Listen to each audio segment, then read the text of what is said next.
¿Qué sucede en el país?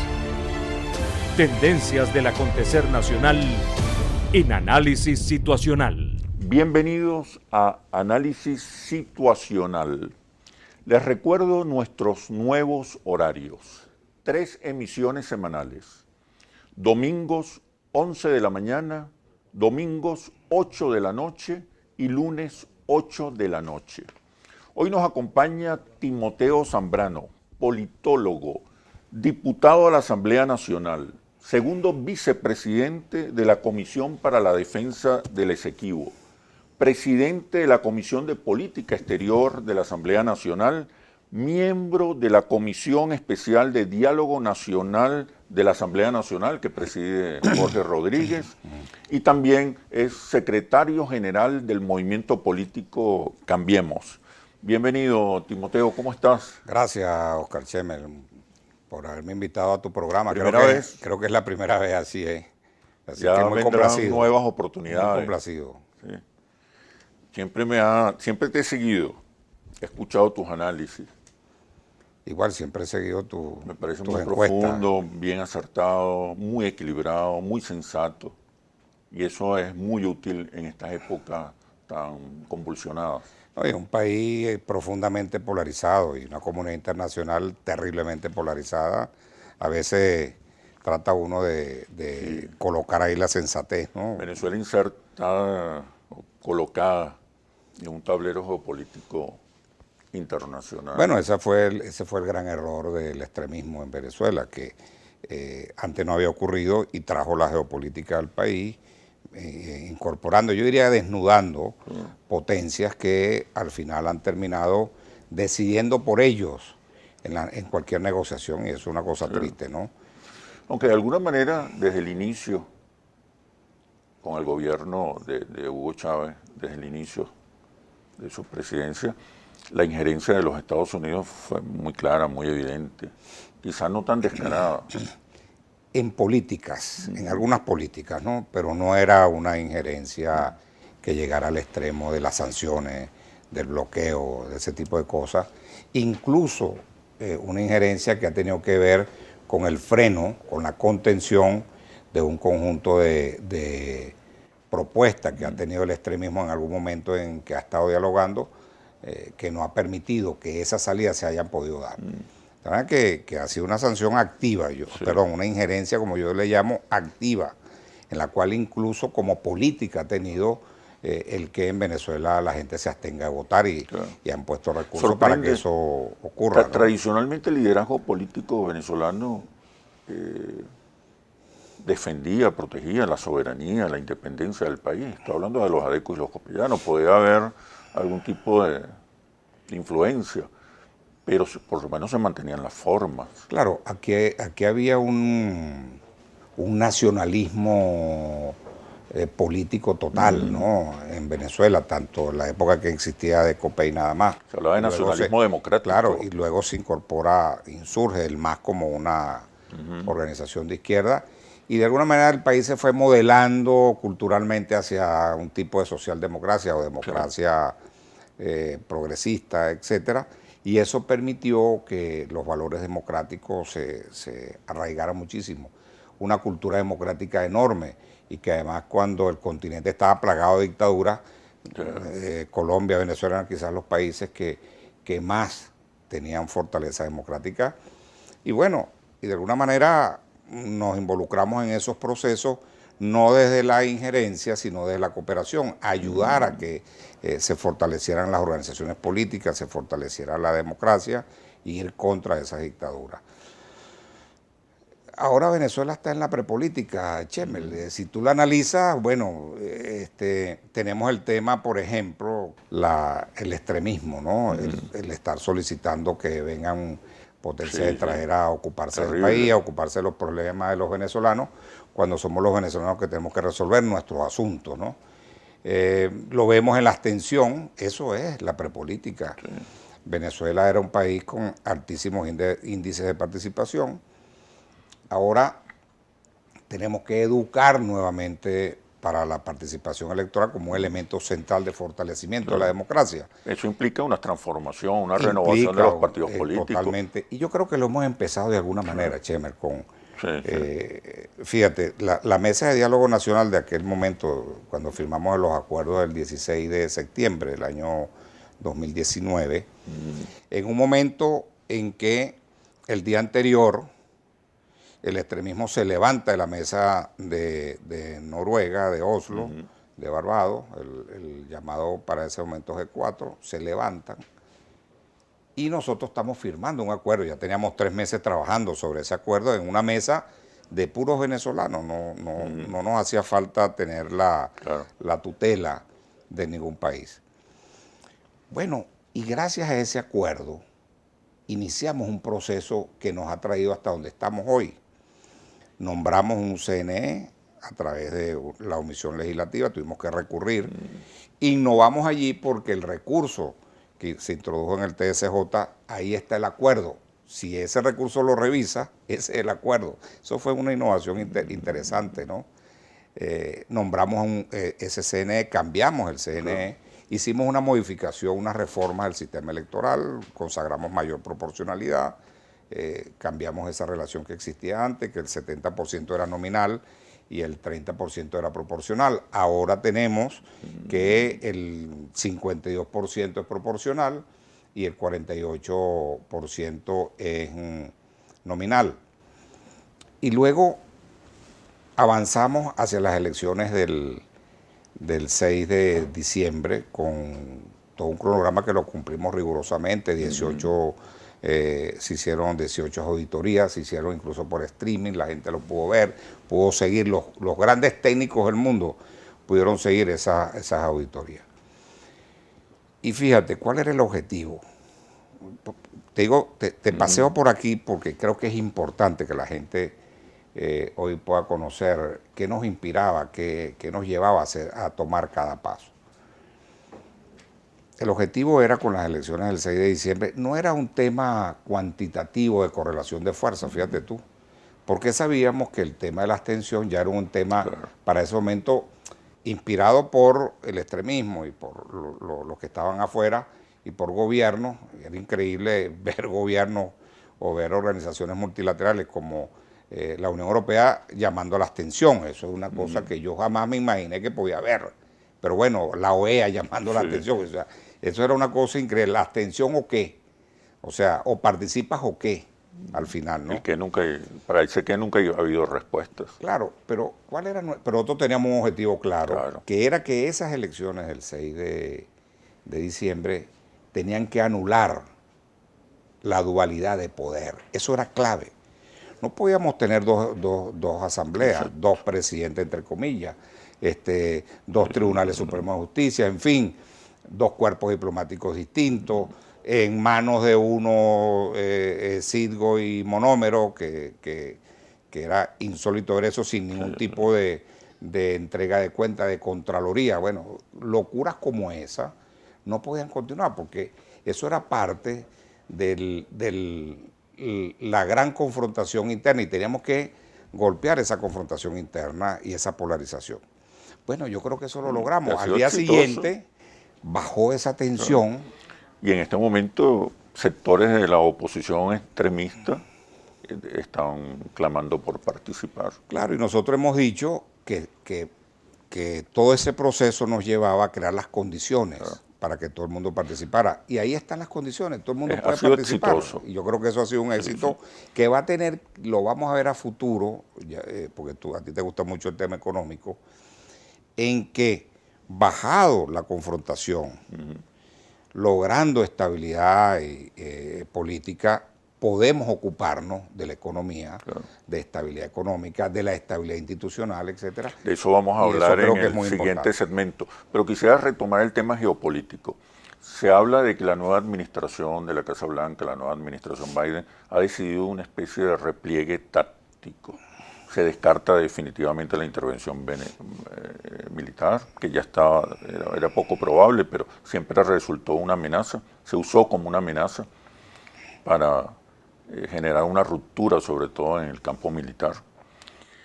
Se evapora la figura del poder dual, ya es muy poco que era la estrategia de efectivo. Trump. Nosotros derrotamos la estrategia de Trump Pero se el 6 de mantienen diciembre. las medidas coercitivas, la presión política y diplomática, las campañas de descrédito y las nuevas amenazas, esta vez judiciales, contra los líderes del chavismo, incluso también contra líderes de la oposición democrática. ¿Cómo evalúas este escenario? Pero por favor me respondes cuando regresemos de los comerciales. Ya venimos. ¿Qué sucede en el país? Tendencias del acontecer nacional en Análisis Situacional.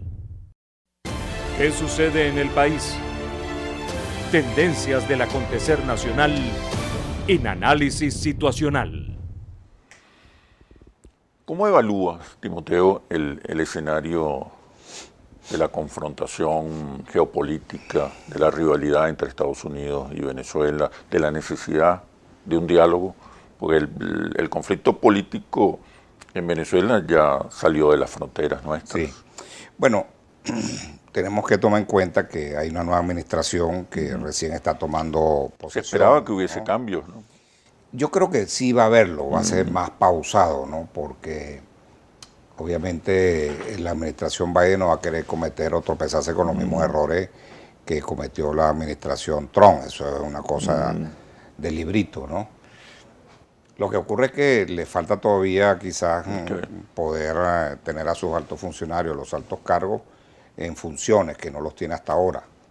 Sin embargo, siguen ejerciendo las políticas que quedaron sobre la mesa, ¿no? Que heredaron del trumpismo. Ya varían cosas, ¿no? Temas, por ejemplo, en el ámbito energético, petrolero, ciertas licencias que empiezan a mostrar algún tipo de cambio.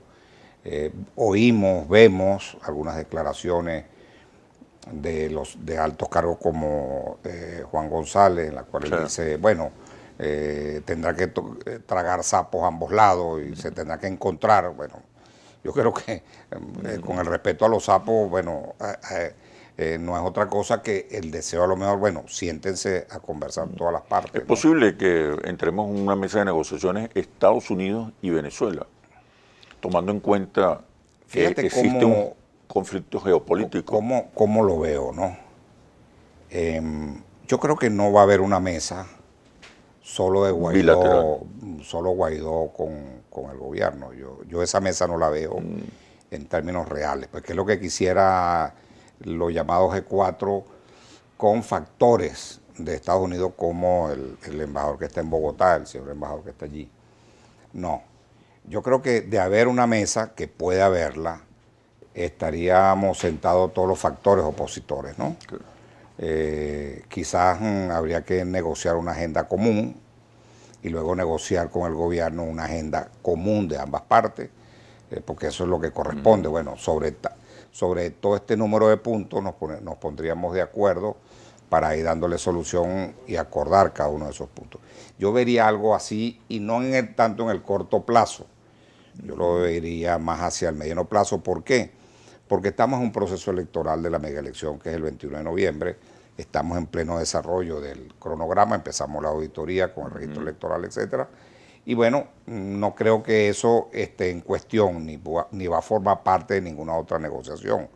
Ya eso se negoció en su momento y estamos sencillamente desarrollando ese proceso, ¿no? Con un nuevo Consejo Nacional Electoral, que también ha tenido bastante respaldo interno y externamente. ¿Tú ves entonces el diálogo, la negociación con los factores internos? Yo lo veo básicamente con los factores internos. Ahora, sí tengo que decirte lo siguiente, y yo siempre he recomendado que aquí, digamos, que el gobierno tiene que tener una negociación con el gobierno americano. Okay. Sí, sí creo, es necesario. Sí, creo que es necesario, porque hay unos puntos que nosotros no podemos negociarlo, ni lo pueden negociar los otros factores opositores. Y eso tiene que ver con las sanciones, el bloqueo, y tiene que ver con elecciones. Bueno, yo creo que el gobierno debe sentarse, el gobierno venezolano con el gobierno americano. Eso lo vengo diciendo desde hace bastante tiempo.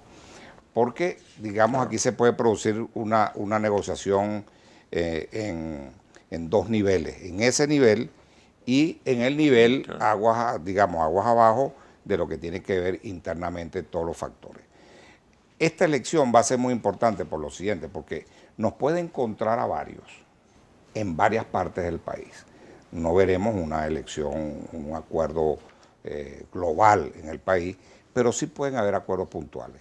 Y eso sería importante allá en el camino para un otro tipo de encuentro, en coincidir en una negociación mucho más fuerte, más Fíjate, potente, ¿no? hasta ahora yo observo que las negociaciones, el diálogo, las conversaciones se han concentrado en designar un nuevo CNE, en que haya elecciones, en fijar un cronograma electoral, pero creo que nunca o muy poco se ha discutido sobre el día después. Es decir, cómo construir una convivencia estable y predecible, cómo compartir un modelo de país, Bueno, independientemente de quién está. Es decir, te voy a comentar puede haber una diferencia. elecciones, puede salir el chavismo del poder, pero ¿qué pasa el día siguiente? No, fíjate. Sobre todo una oposición con dificultades para conectarse Claro. con las mayorías. Porque Pero cuando ha triunfado electoralmente ha sido por el descontento, no por sus propios méritos o por la certeza de su estrategia, lo acertado de su estrategia. bueno, eso es discutible. 2015 Ok. no tenía esas características, sino fue por la estrategia. Pero fíjate, Chemel, estará siempre para la historia lo que no pudo ocurrir, ¿no? Que fue haber firmado el acuerdo sencillamente porque faltaba una fecha, ¿no? Que fue la negociación en República Dominicana. Cumplía todas esas características. Y por cierto, te debo informar que ese preacuerdo que lo firmamos el 2 de diciembre del 2017, lo tiene el presidente, ya hoy es presidente Medina de República Dominicana. Para ese momento era presidente de la República. Él lo tiene en depósito. Algún día él lo dará a conocer. Le pregunté el día pasado que estuve con él, que cómo estaba el depósito bueno. del preacuerdo. Me dijo, no, se encuentra bien, se encuentra bien. En algún momento será público. Yo creo que en algún momento él lo va Y lo planteaba debe- también las Estaba condiciones todo, del día después. Estaba... Pues al final lo que Pero se trata es acuérdate que eran convivir, bloques, cohabitar. fíjate, ese acuerdo eran bloques, ¿no? Bloque electoral, bloque económico, bloque institucional, y había el bloque, no hablaba del día después. Lo que se planteó en esa oportunidad era sobre la gobernabilidad y un acuerdo a 15, 20 años. Okay. Eso era más o menos lo que había. La alternabilidad se fijaba muy claramente porque eso era beneficioso para ambas partes. De tal manera que sí hay un, digamos, hay material donde hemos estado de acuerdo ambas partes. Y te puedo dar una aplicación práctica, ¿no? En la mesa de diálogo nacional, cuando discutimos las condiciones electorales y las garantías, sencillamente trasladamos las 18 garantías o las 18 condiciones que preacordamos en República Dominicana, porque estaba ahí la oposición y el gobierno. Y ya eso lo habíamos discutido y estábamos acordados con eso. Por cierto, en ese momento el que fue el vocero de parte de la oposición sobre las garantías y sobre esas garantías y condiciones fue Vicente Díaz, que venía de ser para ese momento rector del Consejo Nacional Electoral. Bueno, y el que habló, el vocero del gobierno, fue Jorge Rodríguez, que en ese momento también había estado de presidente del Consejo Nacional Electoral en su momento. Bueno, eso lo aprobamos y lo trasladamos a este acuerdo que hemos venido desarrollando. Fíjate tú cómo República Dominicana En aquel momento, sigue ayudando. ¿qué ocurrió en aquel momento? ¿Por qué no se continuó la negociación siguiente? Lo que faltaba eran las firmas. Pero por favor me respondes cuando regresemos de los comerciales. Ya venimos. ¿Qué sucede en el país? Tendencias del acontecer nacional en análisis situacional. ¿Qué sucede en el país? Tendencias del acontecer nacional en análisis situacional. Estamos conversando con el diputado a la Asamblea Nacional, Timoteo Zambrano. Te preguntaba qué ocurrió en República Dominicana. Mira, fíjate que hay un detalle bien importante que no me gusta dejarlo pasar, ese acuerdo no se da, aun cuando teníamos allí a varios cancilleres, cabezados por el canciller de México y de Chile, que colaboraron mucho, ayudaron muchísimo a ambas partes. En ese momento, el acuerdo le faltaron 15 días. ¿Cuál es la diferencia? El gobierno planteó 20 de mayo y nosotros planteamos 15 días después, algo casi como 5 de junio. 5 de junio, 10 de junio, ¿no? Por eso no se firma ese acuerdo en términos de la negociación. Era insólito. Yo decía, pero eso no tiene sentido. ¿Qué va a pasar? No cambia nada en 15 días. Quedémonos con el 20 si ya estamos todos de acuerdo. Incluso parte de ese acuerdo, quiero decir aquí responsablemente, fue muy ayudado por los cancilleres y por el expresidente Zapatero. Entonces teníamos ya un acuerdo que iba a tener una fortaleza enorme de respaldo continental y universal. Pero llegado ese momento que era inminente, sonaron teléfonos. Y yo me quedo ahí. Sonaron teléfono y luego cambiaron las actitudes. Cambiaron las señas. Cambiaron señas. Sí, Mira, algún día eso se sabrá con detalle. Viene en noviembre, vienen las próximas elecciones regionales, municipales. La oposición en general, a pesar de que ha habido avances, sobre todo con relación a la oposición democrática, hay debilidades importantes. Bueno, te digo que más del 70% de los venezolanos, 7 de cada 10 venezolanos, cree que la decisión de la oposición de no participar en las elecciones es incorrecta. Y la mayoría está dispuesta a votar. Aquí no es un problema de una abstención porque la gente se niega a votar, la gente está buscando también opciones, alternativas. Si no las encuentra, no vota. Es un país que se acostumbró a votar. Entonces la oposición llega dividida, sin mensajes, sin propuesta. Guaidó tiene 8% en este momento, 8% de gente que se declara opositor y apoya a Guaidó. 3 de cada 4 venezolanos tiene una opinión desfavorable de los principales líderes de oposición. Me refiero específicamente a Capriles, Falcón, López, Guaidó, Ledesma, Borges y Ramos Ayub. Y un dato muy importante, 63% está de acuerdo con que Guaidó y López deberían estar presos por corrupción. Me cuesta terrible. ¿Cómo llegar? Mira, a esos comicios fortalecidos? Bueno, tenemos que partir de que son unos comicios locales, ¿no? Locales y regionales. Esa es una primera diferenciación importante. Donde hay una abstención significativa normalmente. No, y digamos, esos personajes no están en cuestión de ser candidatos, salvo uno que otro. Por lo tanto, creo que cambia ahí la percepción de la gente. En segundo lugar, las elecciones de gobernadores históricamente tienen una participación más o menos del 45, 46%. Si a eso le sumas alcaldes y le sumas concejales y diputados, bueno, vas a tener una masa crítica en campaña, tocando puertas, buscando una gran oportunidad para comunicarse. Ahora, eso no quiere decir que no tengamos un problema importante, que es el tema unitario, porque de acuerdo como están los números, obviamente para nosotros tener un éxito importante como opositores, deberíamos ir lo más unidos posible. Eso nos permitiría, en primer lugar, y por eso la Alianza Democrática lo que ha hecho juntar a todos los que participamos, por ejemplo, en las elecciones del 6 de diciembre, donde sacamos casi 2 millones de votos, todos juntos. Bueno, ese es un primer esfuerzo que ya lo hemos logrado. Ahora, yo creo que aquí se puede dar una alianza puntual. No creo que podamos tener una alianza global, eso sería lo ideal. Pero ahí en la ruta, en el camino, hay una serie de problemas. Tenemos gente inhabilitada, partidos que llaman judicializados, otros partidos que, bueno, aun cuando tuvieron su confrontación interna, se dividieron. Esos son temas medio complejos a resolver, pero quizás con la tesis de un acuerdo puntual podemos resolver en un número importante de estados, unos 11 estados del país.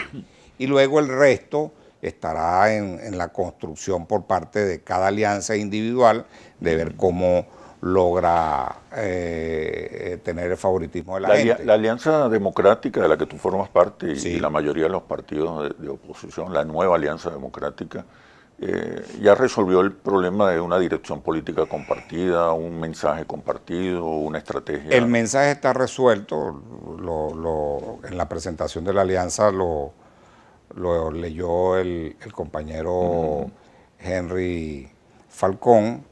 Estamos en la conducción, en nombrar un comando de campaña, que será en los próximos días, y también en resolver los criterios para la adjudicación de candidaturas en toda la alianza. Acuérdate, una alianza que está sobre 23 partidos nacionales y otro tanto de partidos regionales.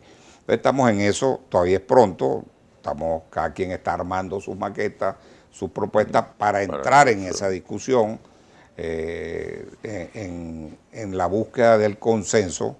Nosotros no tenemos previsto hasta ahora ir a elecciones por la vía de primarias, altos costos, una situación política en los estados complicada. Hay partidos que pueden influir en una candidatura que le convenga más que otros, en fin. Estamos en esa, en la ruta, en la metodología del consenso, que es más compleja, ¿no? El tema de la comunicación, yo siempre, y se lo he comentado a casi todos los dirigentes de oposición, yo observo una subestimación del rol de la comunicación. Y cada vez la comunicación política es crucial, es estratégica, es fundamental. No hay política sin comunicación. Y observo en la mayoría de los líderes de oposición una subestimación, sobre todo porque piensan que comunicarse es básicamente tener un eslogan. Y la comunicación política es cada vez más profesional. Interviene la antropología, la psicología política, la lingüística. La lucha política es fundamentalmente una batalla lingüística, una batalla simbólica. Basta con observar la comunicación del chavismo, una comunicación permanente, cotidiana, cercana, con un arsenal simbólico, gramatical impresionante. Mientras que la oposición todavía como que no asume con carácter estratégico el tema de la comunicación. Pero me respondes, por favor, cuando regresemos a los comerciales. Ya venimos. ¿Qué sucede en el país? Tendencias del acontecer nacional en análisis situacional. ¿Qué sucede en el país? Tendencias del acontecer nacional en análisis situacional. Les recuerdo nuestros nuevos horarios: domingos 11 de la mañana y 8 de la noche, y lunes 8 de la noche. Conversamos con Timoteo Zambrano, diputado de la Asamblea Nacional, secretario general del movimiento Cambiemos. Te preguntaba o te transmitía una preocupación, una observación acerca de la comunicación. No, yo te quiero decir que la comparto. Los avances en esa materia son gigantes, ¿no? Impresionantes. Sí. Son a nivel de vértigo, o sea, cada vez son cosas nuevas, impresionantes. De hecho, hoy en día hay un debate global entre las grandes potencias sobre el uso de la inteligencia artificial, ¿no? Porque los dos grandes polos, China y Estados Unidos, están en una carrera tremenda por el desarrollo de la inteligencia artificial. El problema es qué uso se le va a dar, y ahí debería entrar una regulación de Naciones Unidas o una agencia internacional, sobre todo por el uso en el campo militar. En la comunicación, en las campañas, en la vida cotidiana de la gente, ya tienes nuevas formas de comunicación. Y yo coincido contigo en que, claro, para la oposición tienes varios problemas para el uso de la comunicación. Primero, es diversa y plural, y ahí tienes un tema de direccionalidad que pueda tener el uso de las comunicaciones. En segundo lugar, tiene un tema de recursos, eso cuesta dinero, mucho dinero, Como tú sabes, en Venezuela no hay financiación pública a los partidos, que ojalá regrese eso, pues es un costo de la democracia y eso permitiría aplicar esos fondos en gran medida al tema comunicacional. Y luego, obviamente, la polarización en el país, el conflicto político ha sido muy complejo. Hoy estamos de alguna manera regresando a un nivel de normalidad, superando ese conflicto y bueno, nos encontramos que todo eso está ahí. Y tratamos de ir a paso rápido para conectarnos con esos nuevos avances en comunicación y obviamente el gobierno que tiene una sola dirección, bueno, el gobierno nos lleva obviamente una ventaja allí, por eso y por los recursos que maneja, sin duda alguna. No, y sobre todo porque ha entendido el rol de la comunicación, Claro. El rol de los símbolos, de las Claro, narrativas. pero no tiene que discutirlo con nadie, nosotros tenemos que 23 partidas debatirlo, o sea, Bueno, ahí la importancia de una dirección de política. una dirección, claro. Y que tome decisiones. Y que fuese más porque permanente. En comunicación no se somete a votación. No se somete a votación. Hay una línea, hay una estrategia y se cumple. Claro, lo que pasa es que nuestras alianzas son fundamentalmente electorales. De un evento electoral a otro hay un vacío, no hay alianza, esa es la verdad, no hay continuidad. Todavía no hay una. No hay todavía. Y una fíjate que alianza nosotros política. tenemos el otro desafío para el 2024, ¿no? Y tenemos un problema de fondo. ¿Cuál es el problema de fondo?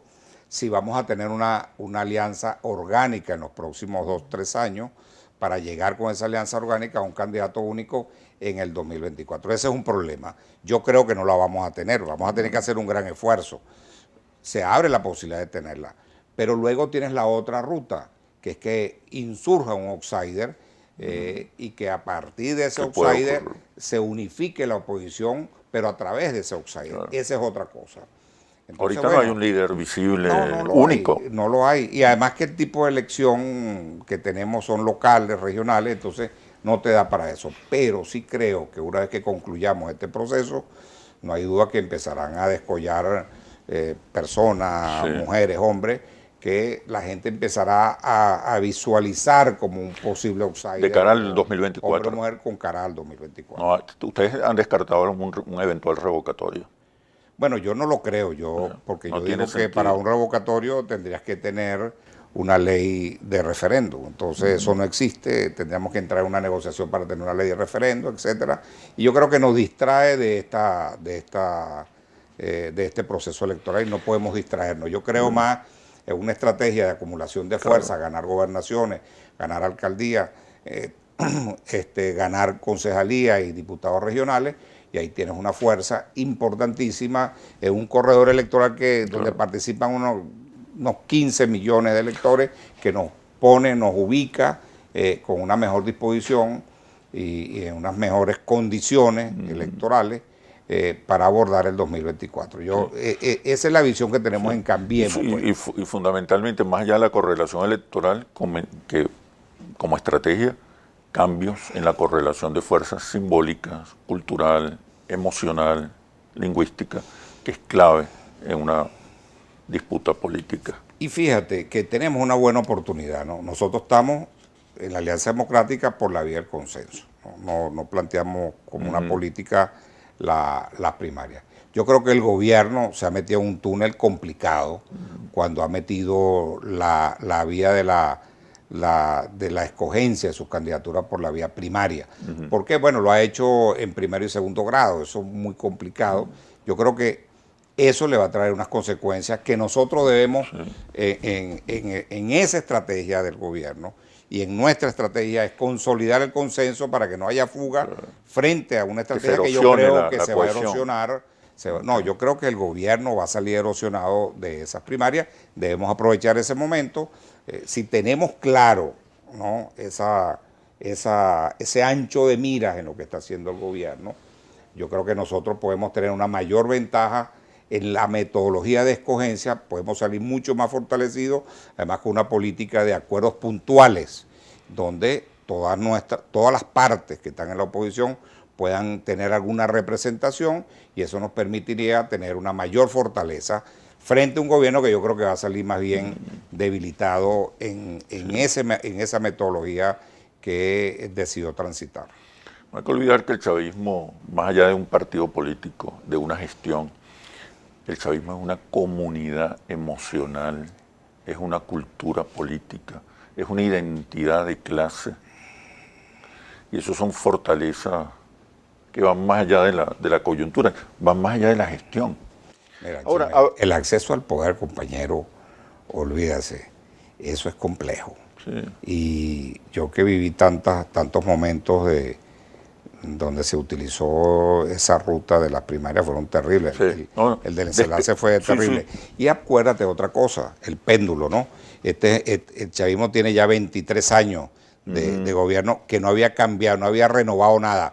Ahora la gente ahí está pidiendo renovar cambios. Es inevitable. Entonces, hablando de eso, la renovación. Eso se le va a complejizar mucho. De la renovación, del chavismo, en términos económicos, con relación al modelo económico, ustedes han debatido recientemente y han aprobado leyes económicas fundamentales, leyes económicas que implican un cambio de rumbo en alguna medida. ¿Cómo observas tú? ¿Qué está pasando dentro del chavismo? ¿Hay realmente un cambio de visión, sobre todo en el terreno económico?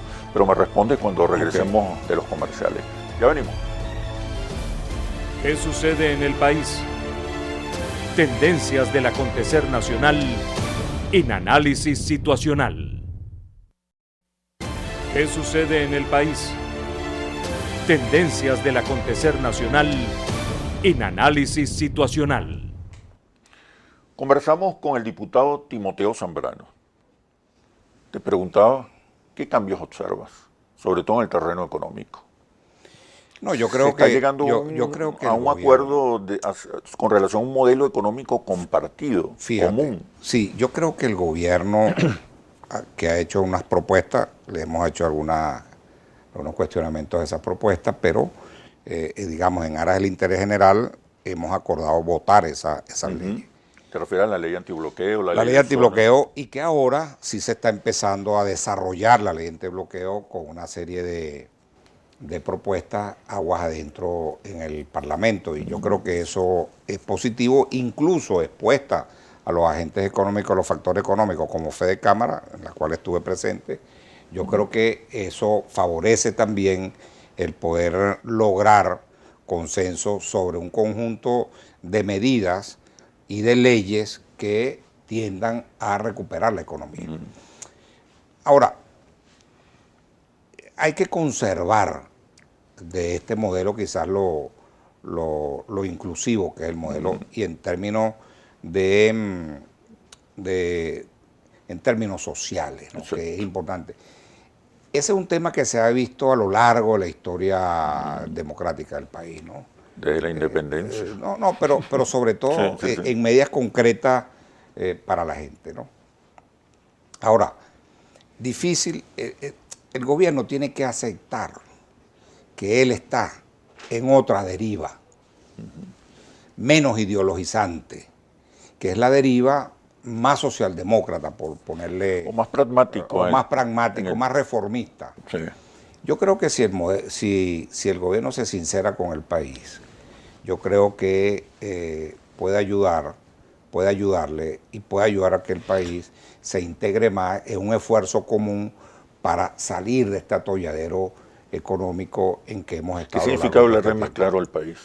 Bueno, yo creo que tiene que hacer más alianzas, tiene que ser... Policlasistas.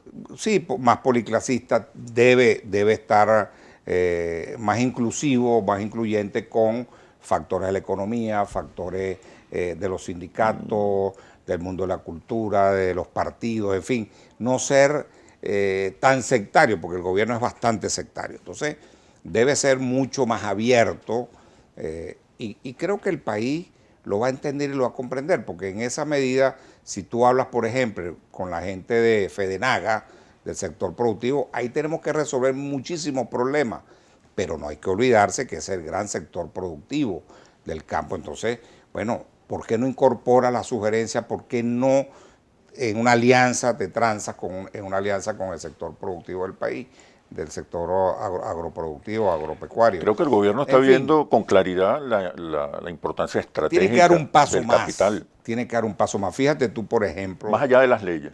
Más allá de las leyes. ¿En qué término? Por ejemplo, fíjate, tú tienes que tomar medidas que te proponen todos estos agentes sociales, económicos, laborales, etcétera, agroproductivos, tú tienes que tomar medidas y eso le corresponde al Ejecutivo. Y esas medidas están ahí en los debates que se han abierto. Y después tenemos que tomar medidas en el campo del legislativo, es decir, acciones legislativas importantes como reforma de ley, como la reforma a la ley de inversiones. Fíjate, en el campo industrial, Venezuela tiene un parque industrial gigantesco. ¿Por qué no tener un programa especial de recuperación del parque industrial que te llevaría un año y medio? Y que tú la deuda se la apliques, los bonos de deuda que se tengan, se lo apliques como inversión a ese sector. Bueno, recuperarías el parque industrial. Mira, dinamizas la economía. Segundo, mejoras el salario. Tercero, amplías la oferta laboral. En fin, vuelve el hecho en Venezuela, puede venir el hecho en Venezuela por un tiempo. Entonces conviertes esa zona como una zona especial. Bueno, imagínate tú, por decirte dos nada más, Carabobo, que tiene además un puerto ahí mismo, y tienes la agroindustria de Aragua, que es gigantesca. Bueno, solo con que tú hagas esos programas. Claro, nosotros estamos viendo las zonas económicas especiales, que hay todavía unas lagunas allí, pero eso es como para crear parques industriales. Pero señor, si tienes esta zona, ¿por qué no la recuperamos? Y bueno, ni se diga la zona aquí y hay consenso. La zona de Caracas. Yo creo que eso tendría consenso. Y le busco una aplicación práctica a este tema de la deuda. Claro. Bueno, todo eso, imagínate tú, grandes laboratorios que hay aquí, que tienen una capacidad instalada gigantesca y que tienen bonos de la deuda. Bueno, usted quiere invertir en este proceso de recuperación industrial. Bueno, esos bonos de la deuda suya se convierten en inversión. Y bueno, y el gobierno tendrá que decir, bueno, le podemos dar una parte en dólares, otra parte en bolívares, otra parte en petro, en fin. Buscar algunas alternativas. Pero ahí involucras, ¿me entiendes? Involucras a todo el mundo. Bueno, todo eso es antibloqueo, porque eso sale de aquí mismo. Y es que el país, Chemel, tiene una capacidad gigantesca. Nosotros nos tienen 30.000 millones bloqueados en el exterior, ¿no? Eso es criminal, sin duda alguna. Pero bueno, tendremos que ver desde nuestros hígados aquí cómo podemos avanzar. Pero yo creo que al final, gobierno y oposición tienen que hacer un giro importante al centro político, porque en el centro político nos encontramos. ¿Cuál es el modelo del centro, el modelo económico del centro político? Me refiero porque es un debate muy global, muy actual. Claro, es una economía. El presidente Fernández de Argentina está hablando de poscapitalismo, otros hablan de nuevo contrato social, otros hablan de posneoliberalismo. Bueno, es una economía. Compromiso social empresarial. Es una economía abierta con profundo énfasis social. El mercado. Y ahí entra todo lo que el gobierno en esa materia ha hecho, que no se puede desechar. Yo creo que eso tiene que estar en un nuevo modelo económico que podamos construir todos los venezolanos. Yo sí creo que eso es posible. Mira, la pandemia va a dejar atrás el modelo económico que ha neoliberal. Sí, el fin. Yo creo que es el fin de ese ciclo. Y van a ser un modelo que creo que los países de alguna manera lo están construyendo, pero tiene un dominante, que ya en Venezuela es un hecho, que es una fuerte participación del Estado. Acuérdate que en los países desarrollados, los países europeos, Estados Unidos, etcétera, o el grupo de los 7, no hay participación fuerte del Estado. Yo creo que esto ha demostrado que sin una participación fuerte del Estado no podemos combatir la pandemia. Eso es tan sencillo. Yo creo que vamos hacia allá, ¿no? Bueno, Timoteo, muchísimas gracias por este análisis situacional. Realmente fue profundo, preciso, ayuda a la reflexión, al debate colectivo. Espero que haya otra oportunidad, quedaron temas pendientes. Gracias, siempre a tu orden, Chemel. Les recuerdo nuestros nuevos horarios. Domingos, 11 de la mañana y 8 de la noche, y los lunes a las 8 de la noche. También los invito a visitar nuestra página web interlaces.net.